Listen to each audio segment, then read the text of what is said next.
嘿，大家好，我是有才。今天咱们用黄瓜和松花蛋做个好吃的。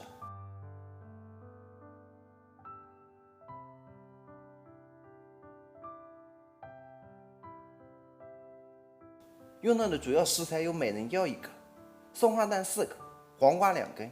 我们先把黄瓜的头尾修一下，然后用削皮刀紧按着黄瓜平行后拉，这样一片完整的黄瓜片就削好了。然后我们把削好的黄瓜片卷成卷，注意操作手法。第一圈卷动时，把黄瓜片的一头往外卷一点，然后再直着卷下去。卷好后稍微往外拉一下即可。把卷好的黄瓜卷均匀地摆放在盘子边缘备用。我们再把松花蛋去皮后切成小块，然后把其摆放在盘中央备用。美人蕉切成小圈圈，香菜切成段，香葱切成葱花备用。把切好的葱花和美人蕉放入盘中，再加入熟芝麻半汤匙，剁细的蒜蓉1汤匙。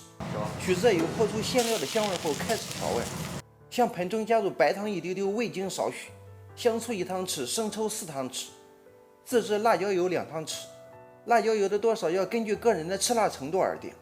我们再加入芝麻油半汤匙，然后稍搅拌一下，把调味混合均匀，再下入香菜段，2条汁即成。把调好的汁浇在松花蛋上即可，搞定了。1日3餐记得按时吃饭。总结，没啥要总结的了，拿个馒头吃饭吧。今天的讲解就到这里，喜欢的可以点击关注、转发、评论。大家喜欢吃什么菜都可以在视频下方留言，你喜欢吃什么，我就做什么。这不对，不对，不对，不对。